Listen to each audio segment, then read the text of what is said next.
So today we're going to have a look at using Google Docs in the basic format, and you can choose later to have a look at other ways you might use Google Docs. So first off, go to the hamburger at the top, and you're going to move down. I would suggest going into Drive because you want to create a folder where you're going to keep your material.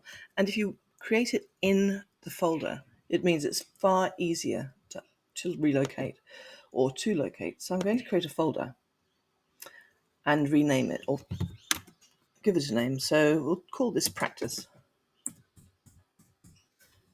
Oops, there we go, and hit create. So now I have a folder called practice. I'm going to go into that folder, and all of the resources I'm going to create will be found in this particular folder. Now I learnt that lesson the hard way. I'm now going to go into Google Docs, and as you can see, it has a structure that's probably very familiar to you. It has different fonts, alignments, and directions along the top. And I'm going to give my document a title. So I'm going to call it Practice 1. I would suggest that everything you do, even when it comes to playing with the material, see it as a positive outcome and a product that you can use. So instead of writing Practice 1, maybe think about a lesson that you're going to be doing and use it. So that's the title of my document. If you notice, I am going to then put in subtitle, because many documents do have subtitles, heading, and paragraph, where my very bad typing becomes really obvious. So what I'd like you to do now is you do the same. Type into a document a couple of words, give yourself a title, a subtitle, a heading, and a paragraph. Now, when I highlight Practice 1, which we know is my title, I'm going to go up here to where it says normal text, and you'll see I have a range of options. So I'm going to click on title. Now, because I am an English teacher and a RE teacher and a little bit on the creative side, I tend to like to play with the fonts a bit. So let's have a look. Instead of it being Arial, what else might I do? I have been using Impact quite a lot. I also use Bangers, particularly when it comes to my grade 7s. But today I think we might go with Calibri. So I've hit Calibri. We can see the size of the title. It's not really big enough for me, not for the main title of the document. So I'm going to bump that up by going to the top here and making it the size I think is going to be most effective for me.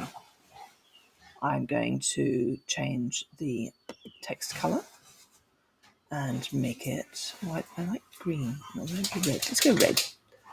We'll make it red. I'm going to make it bold. Now going back to title here, if you notice there's a little arrow. I can apply the title, but I can actually update title to match so that every time I put this document together, another document like this will be my default. So for today, that's what I'm going to do. So Practice 1. If I was to make that subtitle into a title, you'll see. So it makes life easier. It's a shortcut. Let's take that back and go to subtitle. What happens there? Okay, it's bigger. I'm going to take that up to 20, I think. And again, I'm going to give it a slightly different color. Let's go for a rather soft pink. And I'm going back to subtitle. Again, I'm going to update the subtitle to match. Heading. Now this gives me choices. And it depends on the sort of document you're creating. If you're doing a scientific document, you might have different size headings depending on how important that particular element is. I'm going to go with heading 1. Again, Calibri, and bold, and change the color because I can. There we go. And then I need to change the subtitle font to Calibri, and then we go to paragraph. So obviously I don't want to have multiple fonts in here, so I'm going back to Calibri. My eyes are old. I rather like a decent sized body paragraph, and so I'll do that. I'm going to keep it blank for this situation. So I can do those sorts of things very easily, very similar to other word processing documents. I might decide I want to align this into the center. So practice one and go that way. Now, I'm going to insert a picture. When it comes to inserting pictures, you can do a few different things. You can upload from the computer. You can search the web, which is always fun.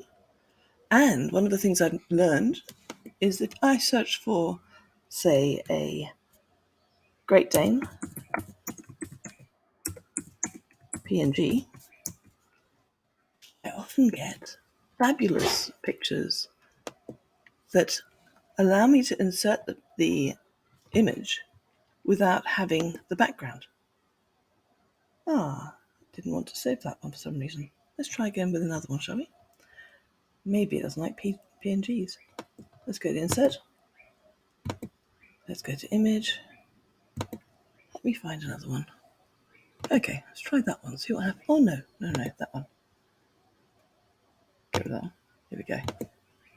Please don't come in. It's not. Here we go. So we have this beautiful Great Dane, an old one, and as you see, it blends into the background quite effectively. I can rescale the image so that it fits where I want it to be. And if you notice, down here, you can actually bring the picture in front of the text. And I've got to say that works really well, because all you need to do then is place it, and it doesn't get in the way. So those are a couple of things you can do. You can also insert Bitmojis, which is kind of a nice way of personalizing your work. So, for example, in the slideshow you'll see I've used this one. I'd right-click it, copy image, and then paste it. Again, I've used a PNG because it means I don't have any background, and I can also add that. Now, obviously, when it comes to writing further text, I am able to copy that and just demonstrate something to you.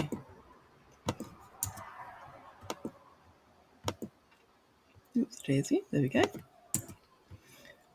If you hear birds in the background, that's because I live in a wonderful, sunny place. Okay, so here I'm going to go. This is a practice. I'm going to go up here, make it a title. And so you can see if you format your document, you're able to play with it and not have to reformat it each time. So I'm going to give you some time now to have a play, and we shall come back in a second. One of the other things that I think is quite useful is that there are certain times where you want to highlight particular words, but we don't just want to use the highlights as they are, probably because we want our work to stand out. So how about we change the color of the font? I'm going to make it dark. But one of the other things I hadn't realized was that I can also change the color of the highlight. And so I've got a dark one. I'm going to choose a light color here. There we go. And as you can see, you can actually customize the highlighting as well. So this may be quite familiar to you, but I think you'll also find that there are some ideas here, and on our agenda you'll find that there are some further instructions if you'd like to compose your documents differently or use more advanced steps. Thank you for this, and I'll see you soon.